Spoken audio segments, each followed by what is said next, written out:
We're tackling the problem minimum absolute difference, which we're going to try and solve with minimum complexities of O(n) log n time and O(n) space. We're given an array of distinct integers ARR or R, and we need to find all pairs of elements with the minimum absolute difference of any two.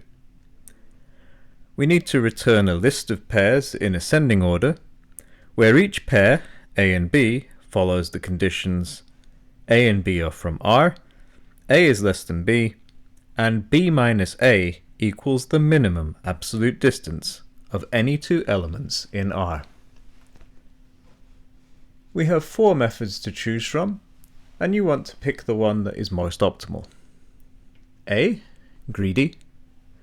B, sorting plus linear scan. C, bubble sort. Or D, divide and conquer. I'm going to pause for a couple of seconds while you make your choice. So, for those of you who recognize the most optimal solution, congratulations. And for those of you who just want to see some code, the answer here is B, sorting plus linear scanning. The brute force approach is quite simple. Let's take a look at the hint button. So we can iterate through all possible pairs of elements in the array, calculating their absolute difference. Again, we can use this to find the minimum absolute difference, returning all pairs that have this difference.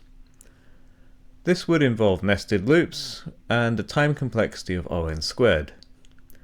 So let's have a look at how the sorting plus linear scanning option will help us here.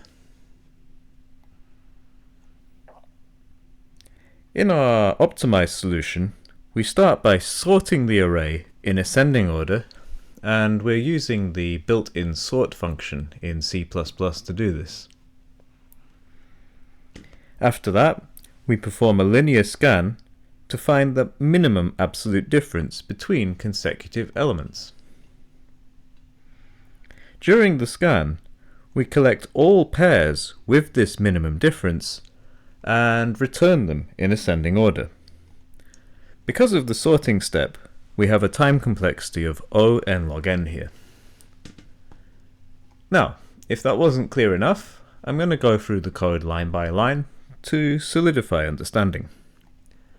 So, first of all, we've got our array, and we sort it in ascending order using the sort function from the algorithm library, if you're doing this in your Visual Studio. This step ensures that consecutive elements will have the smallest absolute difference between them. We then initialize the variable sz with the size of the sorted array R. Then we initialize the variable mindiff, or minimum difference, with the maximum possible integer value, int max. This variable will keep track of the minimum absolute difference. We then start a for loop with our index set to 1, and we want to compare consecutive elements starting from the second element. Inside the loop, we calculate the absolute difference between R index and R index minus 1, updating mindiff with the minimum value between mindiff and the absolute difference using the min function. After that, we initialize the 2D vector result that will store the pairs with the minimum absolute difference, and it's what we're going to be returning in our function.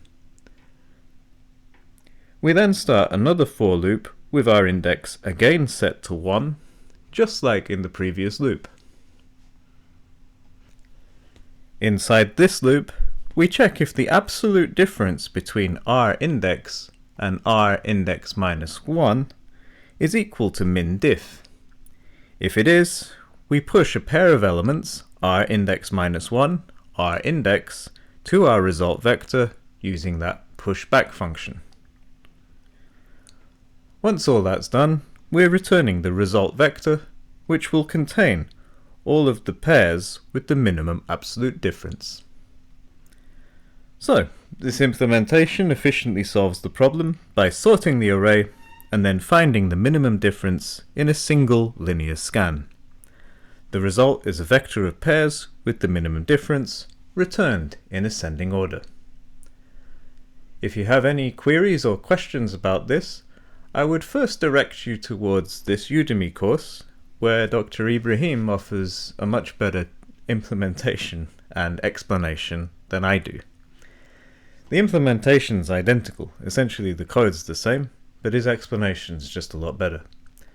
Our Coding Card Sharp app is actually designed to be used in conjunction with his course, but I can understand if people don't wish to pay for it.